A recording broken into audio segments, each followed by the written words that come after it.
रख रहे थे। हम बहुत थोड़े समय में आपको सिर्फ आगाह करना चाहते हैं, सावधान करना चाहते हैं। हमारे साथ बहुत बड़ा धोखा हुआ है।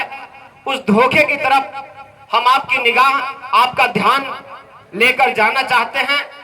अभी जिस प्रकार हमारे साथी अपनी बात रखते समय आपको बताने की कोशिश कर रहे थे कि देश हमारा आज जिस मोड़ पर खड़ा हो गया, हमारे साथ इस देश के अंदर जो धोखा हुआ, इसके पहले अभी जब विधानसभा का चुनाव हुआ, उसके बाद लोकसभा का चुनाव हुआ साथियों, तो लोकसभा के चुनाव के दौरान हमारी माताएं बहनें हैं, हम आपका भी ध्यान इधर ले आना चाहते हैं कि लोकसभा का जब चुनाव इस देश के अंदर हो रहा था, तो एक ऐसा व्यक्ति जो लोकसभा चुनाव के दौरान हमारे बीच में आया और देश की जनता के साथ उसने धोखा किया, उसने मजाक किया इस देश के साथ और कहा इस देश की गरीब जनता, इस देश की भोली भाली जनता, इस जनता को उसने अपील किया।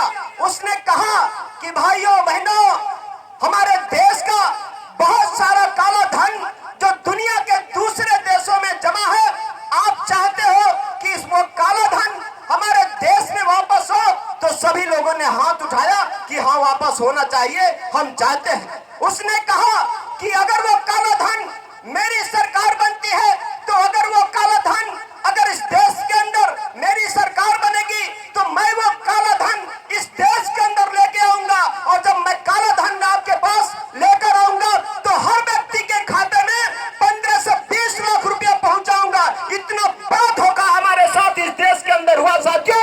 उस मोदी ने हमको ठगने का काम किया, हमारे साथ झूठ बोलने का काम किया, हमारी भावनाओं के साथ खेलने का काम किया है साथियों। इस देश के अंदर जहां गरीबों को भी मकान नहीं मिला, जहां नौजवानों को भी रोजगार नहीं मिला, इस देश के अंदर उसने कहा कि हम स्मार्ट सिटी बनाएंगे। स्मार्ट सिटी की बात किया। अब इस देश का बहुसंख्यक जनता, इस देश की बहुसंख्यक गरीब जनता, जिसको सर झुकाने के लिए, सर छिपाने के लिए पक्का मकान नहीं है, उसको मकान देने की चिंता नहीं। अगर उस आदमी को अगर किसी की चिंता है, तो सबसे ज्यादा चिंता इस देश की उद्योगपतियों, इस देश के पूंजीपतियों का है। अनिल अंबानी के लिए मकान बनाना चाहता है, गौतम अडानी के लिए मकान बनाना चाहता है, लेकिन गरीब जनता के लिए उसके पास कोई योजना नहीं है साथियों। गरीब जनता के लिए इनके पास कोई योजना नहीं है। और नहीं तो और इतना बड़ा धोखा हमारे साथ हुआ। उसने कहा कि मैं पिछड़े समाज का आदमी हूं, मैं तो पिछड़े समाज का नेता हूं, और कहा कि भारतीय जनता पार्टी पिछड़े समाज की सबसे बड़ी हिमायती है। हम इस तरफ आपका 2 मिनट में ध्यान लेकर जाना चाहते हैं। आप याद रखिएगा, आप याद करिएगा 1989 का वो दिन याद करिएगा, जब इस देश में बीपी सिंह की सरकार थी। इस देश का प्रधानमंत्री बीपी सिंह हुआ करते थे। उस समय बीपी सिंह की सरकार आउटमत में थी, बीपी सिंह की सरकार गिरने वाली थी। बीपी सिंह मानवर कांशीराम साहब के पास जाते हैं और कहते हैं कि मानवर कांशीराम साहब, आप हमारी सरकार बचा लीजिए। अगर आप हमारी सरकार नहीं बचाएंगे तो हमारी सरकार गिर जाएगी। मानवर कांशीराम साहब ने कहा कि बीपी सिंह, हम आपकी सरकार बचाएंगे, लेकिन उसके पहले आपको हमारी 3 शर्तों को मानना पड़ेगा।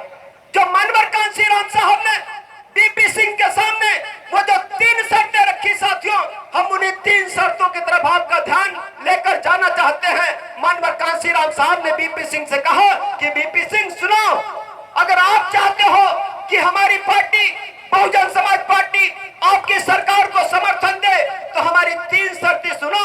सबसे पहला शर्त हमारा सुनो कि इस देश को जिस बाबा साहब डॉक्टर अम्बेडकर ने संविधान दिया है, इस देश को जिस बाबा साहब डॉक्टर अम्बेडकर के लिखे हुए संविधान के आधार पर चलाया जा रहा है, इस देश के अंदर उस बाबा साहब डॉक्टर अम्बेडकर का सम्मान अभी नहीं हुआ है। उस बाबा साहब डॉक्टर अम्बेडकर का सम्मान इस देश के अंदर बाकी है। हमारी पहली शर्त है, हम तुम्हारी सरकार बचाएंगे। हमारी पहली शर्त है कि तुम बाबा साहब डॉक्टर अम्बेडकर को भारत रत्न के सम्मान से सम्मानित करोगे। वो मानवर कांशीराम साहब का दबाव था, वो मानवर कांशीराम साहब के आंदोलन की ताकत थी कि बीपी सिंह को इस देश के अंदर देकर सम्मानित करना पड़ा। साथियों, इस देश में बाबा साहब डॉक्टर अंबेडकर का सम्मान अगर किसी ने ऊंचा किया है, वैसे तो पूरी दुनिया में बाबा साहब डॉक्टर अंबेडकर का सम्मान है। इस देश में उसको स्थापित अगर किसी ने किया है तो मानवर कांशीराम साहब बाबा साहब डॉक्टर अंबेडकर के आंदोलन को स्थापित किए और बहुजन समाज पार्टी है। साथियों, मानवर कांशीराम साहब ने कहा कि बीपी सिंह, अब सुनो, हमारी दूसरी शर्त भी सुन लो।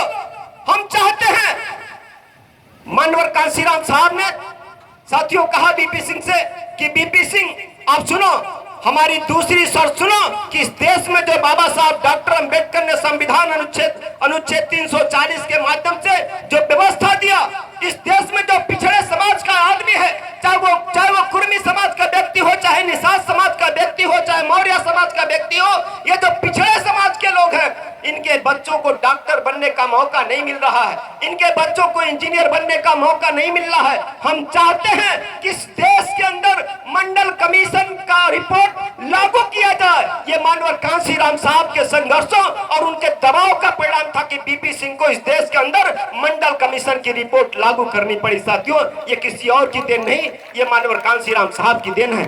बस एक शर्त और मैं उस पर आपका ध्यान लेकर जाना चाहता हूं साथियों, उसके बाद मैं अपनी बात समाप्त करने की कोशिश करूंगा। साथियों, एक शर्त और जो मानवर कांशीराम साहब ने जो बीपी सिंह से कहा कि हमारी तीसरी शर्त सुनो बीपी सिंह, उस समय इस देश के अंदर मानवता कराह रही थी, इस देश के अंदर आग लगी हुई थी, हिंदू और मुसलमान को एक दूसरे से लड़ाने की कोशिश बीजेपी के लोग कर रहे थे, ये देश टूटने के कगार पे था साथियों।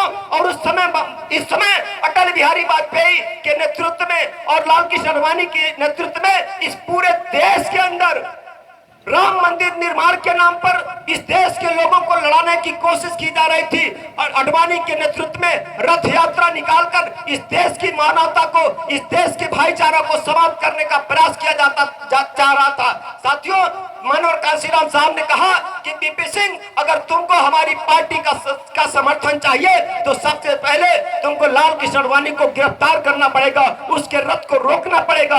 ये लाल कृष्ण आडवाणी की अगर बिहार में गिरफ्तारी हुई साथियों तो किसी और की देन नहीं, वो मानवर कांशीराम साहब के आंदोलन की देन थी, किसी और की देन नहीं थी। साथियों, हम इन सब बातों की तरफ आपका ध्यान ले जाते हुए आपको आगाह करता हूं कि साथियों आप सावधान हो जाइएगा। 2017 का जो इलेक्शन आने जा रहा है, किसी और का चेहरा नहीं, किसी व्यक्ति का चेहरा नहीं, हमें नाज है अपनी बहन कुमारी मायावती जी पर, जिस पे पूरा प्रदेश आज गर्व कर रहा है, जिसको आज पूरा प्रदेश याद कर रहा है। और मैं दावे के साथ कहता हूं कि उत्तर प्रदेश के अंदर अगर आज और अभी इसी वक्त इलेक्शन हो जाए साथियों, तो बहुजन समाज पार्टी को सरकार बनाने से कोई ताकत रोक नहीं सकती है।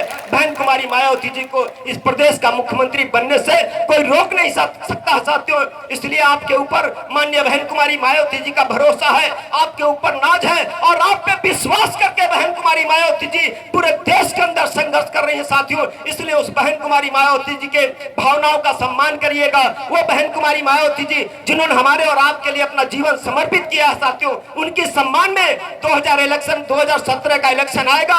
बहुजन समाज पार्टी का जो हाथी चुनाव निशान है, उसको इतनी बड़ी ताकत के साथ समर्थन दीजिएगा, इतनी बड़ी ताकत के साथ उसमें समर्थन दीजिएगा साथियों कि कोई दूसरा व्यक्ति, कोई दूसरी पार्टी हमारे सामने अपनी जमानत न बचा पाए। इन्हीं सब बातों के साथ आप सभी का हम स्वागत करते हैं, अभिनंदन करते हैं और इन्हीं सब बातों के साथ हम अपनी बात को समाप्त करते हैं। जय भीम, जय भारत। धन्यवाद। शुक्रिया, बहुत बहुत धन्यवाद। अब हम अपने दोनों अतिथियों को बुलवाने से पहले हमारे बीच में काफी दूर से आए हुए हैं